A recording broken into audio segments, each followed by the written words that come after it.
Hello, everybody. My name is Paul Beckwith, and this is Doggy Newton. In the last video, by the way, he really doesn't like being an underdog. He likes being an overdog. So here he is. I was wanting to film this video and move my chair back, and he basically lies at my feet in the same room. He can't get enough of me.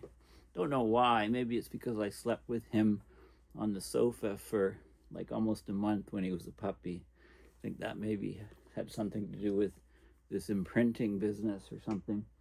But anyway, what I want to talk about in this video, apart from Newton, you can be an underdog again, okay, is clouds.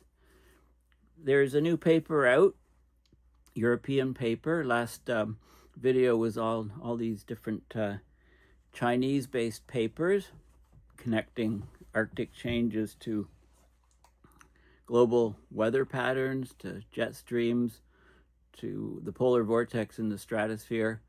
4 very interesting papers. Well, this one is a European collaboration with a group called Arctis as well.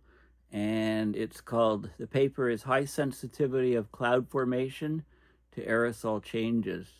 So the paper actually does in situ or in the field measurements of the number density of droplets in low-lying clouds, and it compares the number density of the droplets. Of course, when you get more and more droplets, then the clouds are much brighter, and they reflect more sunlight and cause cooling underneath them, especially low-level clouds.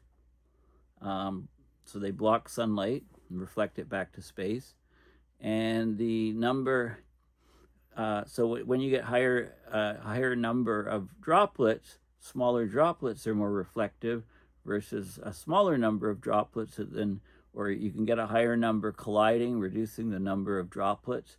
And then those clouds become darker and absorb sunlight as opposed to reflect sunlight. So that'll cause different effects. So, and they also measure the number of aerosol particles, the cloud condensation nuclei, and they do this at 3 different locations.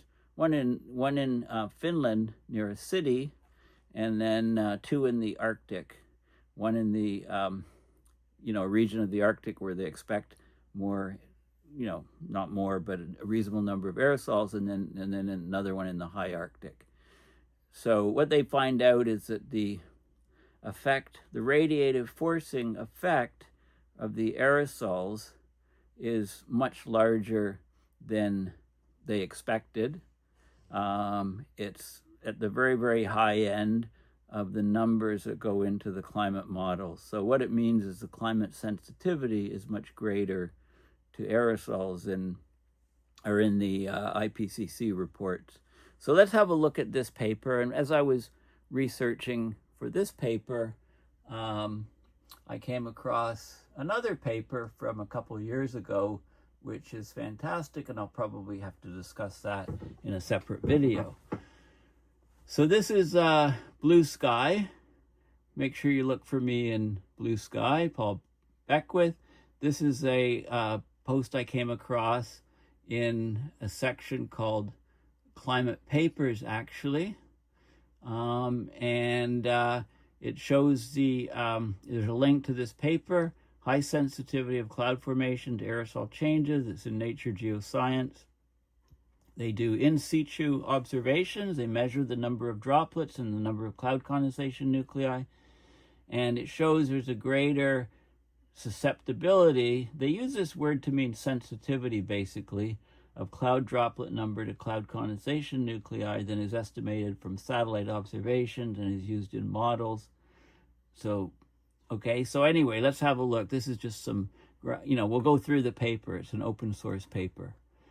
So this is the link, Nature Geoscience, High Sensitivity of Cloud Formation to Aerosol Changes. You can download it here. It's free, which I did. So I downloaded it onto my computer here, and I'll give you the link in the description. So let's have a look at this. But before we do, I just want to show you a couple things. Background. First of all, the word susceptibility, like it's really sensitivity too. So I like this example. Lack of exercise increases the susceptibility to disease. And a person's feelings, I was careful not to offend their susceptibilities. You could use it that way.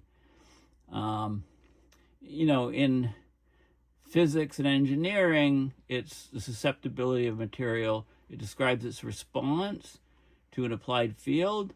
So you apply a magnetic field and you get a magnetic response within the field, within the material, magnetic susceptibility. So there's lots of different words, but it's basically the sensitivity. It's the sensitivity to something is how they use it.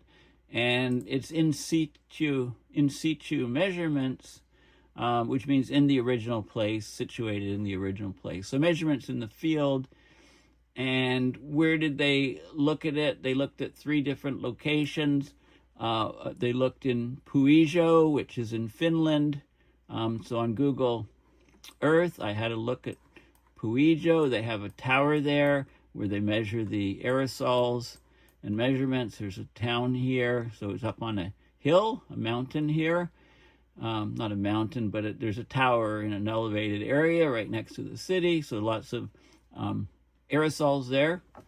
They looked in the Arctic. I couldn't find Pallas Station in the Arctic, but it's a research station. I did find the Zeppelin Observatory, which is the 3rd place, which is a research station in Spitsbergen. It's located near the, it's operated by the Norwegian Polar Institute. So I did find that. I think that's the right one. I could be mistaken on that because I'm not sure. I think it says in the paper it's on Svalbard, so maybe there's 2 Zeppelin observatories. And there's a group that runs these observatories called ACTRIS, ACTRIS. And it stands for the Aerosol, Clouds, and Trace Gases Research Infrastructure, exploring the atmosphere. So, you know, here we have aerosols being put in from various sources, and it's measuring concentrations, etc. It's a really cool website. They've got a number of different facilities and different projects around Europe. And the other thing is, if you just Google images, aerosol direct radiative effect, there's direct effect and indirect effect. Okay, so let's have a look at this figure here, which I expanded. And the direct effect is you've got these aerosols, and you can have different types. You can have the absorbing aerosols, which are dark gray dots, and you can have scattering aerosols, light gray dots in the depiction here. So the direct absorption one is like black carbon. Sunlight comes in, it's absorbed, it causes a heating. Here it's above the clouds. If it's below the clouds block the light getting to these black carbons. And you can have indirect ones which just scatter the light more than absorb it. So there's different effects, but these are the direct effects. So absorbing aerosols are strong, black carbon, moderate.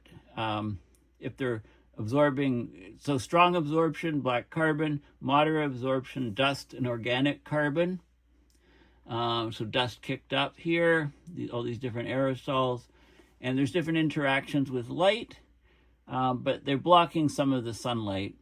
They're either, the black carbon ones are absorbing it, heating up the upper atmosphere as opposed to the surface, less heating on the surface. The scattering ones just scatter the light and cause some of it scattered upwards, so it causes a net cooling effect. But for climate, the radiative forcing, the indirect effect is huge. That's when these things act as cloud condensation nuclei, water droplets adhere to them, start forming droplets in clouds. So this paper, so this is a great illustration, and the cloud effect is huge. This is the indirect effect. You can also get phytoplankton generating their reactions and generating dimethyl sulfide, which can act as cloud condensation nuclei, sea salt, from wave action, etc. Waves breaking, some salt goes into the air, goes upward, acts as cloud condensation nuclei. So the indirect effect, the cloud effect, is huge on the climate system. And this is actually in a paper, which is here, Scattering and Absorbing Aerosols in the Climate System, which is a paper from a couple of years ago, but it's fantastic. It explains things really good. Direct, indirect effect, and then the scattering versus absorption aerosols. So I'll have to cover this in a separate paper. So with that background, let's look at the paper that just came out. So it just came out. It was just published online April 3rd, 2025. High sensitivity of cloud formation to aerosol changes. So they use sensitivity in the title. They don't say high susceptibility.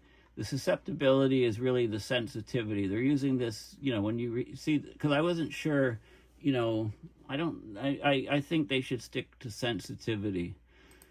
Anyway, the susceptibility of cloud droplet number, the number of cloud droplets in a cloud, to cloud condensation nuclei, the number of cloud condensation nuclei. So the number is going to be less than 1, right? You're going to have, the cloud droplets are because of the cloud condensation nuclei. This ratio, the susceptibility is the percentage basically of cloud condensation nuclei that create cloud droplets of water inside the cloud. And the more water droplets inside the cloud, the higher reflectivity it is, the whiter the cloud essentially.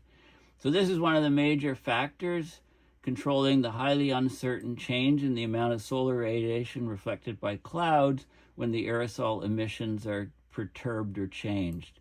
So radiative forcing due to aerosol cloud interactions, huge, very, very important in the climate system. So they investigate this susceptibility or sensitivity or ratio in low-level stratiform clouds. They use long-term, 3 to 10 year in situ observations in the field. So they're actually measuring the number of aerosols, measuring the number of cloud droplets. It's really cool at 3 high latitude locations. And what these observations show is they show a higher susceptibility for low-level stratiform clouds than reported in the satellite. So more of the cloud condensation nuclei are creating droplets in the cloud, and they estimate that the effect, the aerosol indirect radiative forcing effect, is minus 1.16 watts per square meter, which is at the high end of the satellite-derived forcing estimate, and the uncertainty range, it's within the uncertainty range of the most recent IPCC report, but it's at the very, very high end. So the Earth is much more sensitive, the climate system is much more sensitive to these aerosols and are in the models and in the IPCC reports, etc. So this is very important stuff. So they looked at 4 Earth system models. Now, these models are in various countries in Europe, so the author list, these people are all in different parts, and you can maybe tell by the names of some of them where they are. Anyway, they found much larger effect. So even if the susceptibility in some of the models is closely related to observations, the models get the underlying physics wrong. Okay, so they need to better account for they call it updraft velocities. It's not updrought. So this is a good term for updroughts. Like in the US and in Canada, you have a draft, a wind, like a drafty room. But in the UK, and I guess in Europe, you call it a droughty room. The drought, it's basically the same thing. Okay, so this is the velocity bringing the particles, the cloud condensation nuclei, the aerosols, up into the cloud altitude regions, or where the water vapor then condenses out. As you get cooler temperatures, water vapor condenses out. It likes to condense out on a cloud condensation nuclei. It also depends on the aerosol size distribution. So these need to be improved in the models. Now, the authors, okay, so we've got Finland. We've got, this is a University of Eastern Finland, Department of Technical Physics, and then the Finnish Meteorological Institute, and then the Department of Math and Stats, Faculty of Environment, University of Exeter, UK. Then we've got the Bolin Center in Stockholm, Sweden, another place at Stockholm University, another department. Then you've got the Norwegian Met Institute in Oslo, Norway, a person from there.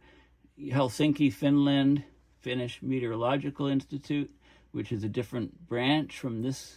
This is in Kuopio, Helsinki here. Then you've got Stockholm, Sweden.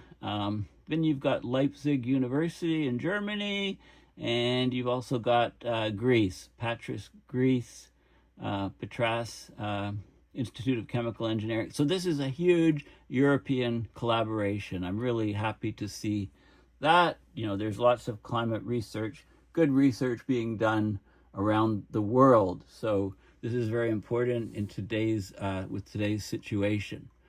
Okay, so radiative forcing by aerosols through aerosol cloud interactions. So RF, radiative forcing, aerosol cloud interactions. It's the most important anthropogenic cooling component contributing to Earth's radiative forcing. So it's the largest source of uncertainty in calculating the radiative forcing. The magnitudes are based mainly on estimates from global climate models and satellites. Both of them show a large range, and they actually go and measure it in a midterm study, 3 to 10 years, and they find it's much higher sensitivity than they would expect. So the susceptibility S of the cloud droplet number concentration ND to the cloud condensation nuclei CCN concentration. It's a major factor in determining the effect of anthropogenic aerosols on the Earth's radiation budget, right? So it talks about the aerosols, the cloud microphysics, right? The aerosol indirect effect is the cloud effect. Something called the Twomey effect, classical Twomey effect. When you increase the CCN, cloud condensation nuclei, in liquid clouds, you get an increase of the number density in the clouds for a given updraft velocity. So there's a big dependence on that. If the increase in the cloud condensation nuclei leads to a decrease in the maximum water vapor supersaturation, because the water is supersaturated, right? It's a water vapor, very high concentrations. You need the cloud condensation nuclei for the water to go to those regions and form the droplets. So there's when the aerosol concentrations are low or the updraft velocities are high, you expect a high susceptibility, and low when those conditions aren't met. So they it's very interesting. So these are very important inputs into climate models. So low-level stratiform clouds are ideal to assess the Twomey effect and quick constraints on susceptibility. And so they use this project. They look at 3 observatories where they actually do in situ measurements. They measure these parameters, the ND and the CCN. It's called the Aerosol Clouds and Trace Gases Research Infrastructure, ACTRIS. So they've got the 3 sites, Puijo, Pallas, and Zeppelin. They represent semi-urban, remote, and Pallas, and remote and Arctic remote environments, respectively, with different aerosol characteristics and different updraft characteristics. And then they look at 4 global climate models. European Center Hamburg atmospheric model, that's the HAM model. They look at the model with sectional aerosol module for large-scale applications, SALSA model, another model, and then there's the Norwegian Earth System model, and also the UK Earth System model. So this is why there's so many authors from all of these different places, combining all of the work. And they talk about the updraft is W at the cloud base, and it's arising from turbulent kinetic energy. So a lot of turbulence in there, mixing of the air and so on. So they look at all of these different factors, and they focus on N70, which is the number density of aerosol particles larger than 70 nanometers in diameter, as a proxy for the CCN, so the cloud condensation nuclei. So, it's not particles of all different sizes. And let's have a look at the results. Enough said. So this is showing the measured data. So they're actually measuring the measure and the measured and modeled median aerosol number size distributions for different locations. Okay, so this is what they measure for the aerosol distribution. Okay, this is the diameter of the particles in nanometers. So a 10 to the third will be a micron, down to about 10 nanometers and so on. You can see the distribution. So this is at the Puijo semi-urban location, this row, and this is at the Palace remote location, and this is at the Arctic remote location. And this is what they measure, and they compare it to what they see in all of the different models. So you can see how there's variation in the distributions, etc. But they're all sort of ballpark. Okay, but it just shows you. And then this is the ND, the number density, number of particles per cubic centimeter. This is the number density of water droplets versus the cloud condensation nuclei number density. And then from the slope, you can get, 0.89. So this is 89% of the cloud condensation nuclei are generally forming the water droplets. This is at the Puijo site, slightly different at the Palace site and at the Zeppelin site, because the updrafts are different and the number of cloud condensation nuclei are different. Okay, so there's those factors, but it's interesting to see the data, and this is what they measured here, and they compared it to the different models. So they did that, and then they looked at the updraft velocities. So again, so this is so they looked at the updraft velocities, and these are the different models. This is the UK Earth System model, Norwegian model, Hamburg, Germany model, the SALSA overall model, and what they measured. So they compared the measurements, which is very interesting, to all of the different models, and for all of these different parameters: updraft, the number density of water droplets to cloud condensation nuclei versus the updraft velocities, right? The velocities up in meters per second of the updraft here, and the effect of the cloud condensation nuclei number on these ratios and things. So all the data is there. It's very interesting. They ended up coming up with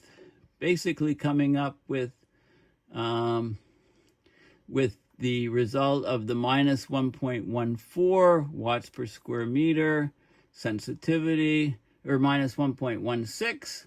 That's the conclusion. For the radiative forcing, the aerosol cloud interaction. And this is actually very large relative to, it's at the higher end. So the last IPCC, Intergovernmental Panel on Climate Change report, said that number would be between minus 0.7 plus or minus 0.5. So if you plus 0.5, it's minus 0.2. It's off by a factor of 6 almost. And if you minus 0.5, it's going to be minus 1.2. So this is at the very, very high end of what's in the climate change report. That needs to be, the reports obviously needs to be changed. This is measured data. The satellite is at least closer. It's minus 1.1 to minus 1. So it's much, much closer. So there is a lot of variation among the models, and they're saying the aerosol size distribution and the updrafts are very important, and we need to understand that more. And then they go into a supplementary section here where they talk about the measurements at the different locations, the in situ measurements, a bit about how they do it. They've got detectors up on towers. This is the Puijo, the Finnish location near a city, and then they talk about Pallas, the remote station, and then they talk about Zeppelin, which is the remote station in the Arctic, and some of the instrumentation that they use, etc., to measure the number density. Like, how do you get the number density of droplets in a cloud? I mean, you don't take high resolution photographs and count the droplets one by one, right? You use different Doppler radars and different instrumentation, and they talk about some of the different measurements and some of the, like, Doppler radar. When the updrafts are considered, they use Doppler radar. They measure the updrafts at the top of the hill. Or orography, the geography changes it. But they've been, they're measuring, and the particle distribution sizes are important. Do you take all of the particles or just the particles within a certain range, and so on. So there's lots of details, right? Which, if you're interested in that, it's very neat to see. But, the bottom line is, minus 1.16 watts per square meter is the aerosol indirect radiative forcing effect that they measured. And the Earth system models don't, they're somewhat good. I mean, they're the best we can do for the modeling, but they need to be tightened up.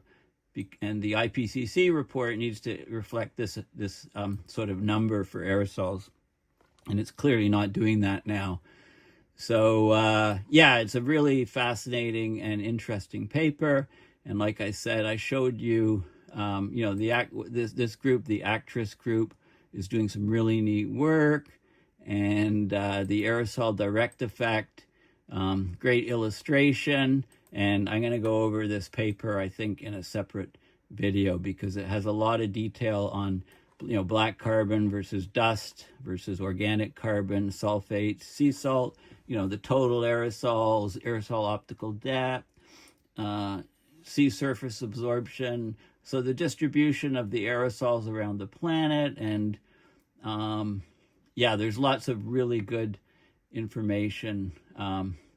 The effective radiative forcing of all the aerosols versus those from black carbon and sulfates. And again, these numbers here, minus 0.65, in this paper from a few years ago, well, we know it's minus 1.14 is the more accurate number, right? Which I've just shown you from this paper. Minus 1.16, not 1.14. But anyway, it's much larger effect than what we thought previously. So I think it's well worth me doing a separate video on this paper because it separates the scattering aerosols and the absorbing aerosols, and they act quite differently. Anyway, thank you for listening. Please consider going to my website, paulbeckwith.net, and donating to PayPal to support my research and videos, or consider going to my son has set up this store with the t-shirts if you like my climate sayings. I think this is very pertinent, this one right here. All hell is breaking loose, climate mayhem. And also the other one is this one here. You can ignore climate change, but it won't ignore you. I love this saying, and this is especially important in the U.S. right now. Okay, well, thank you for listening, and bye for now.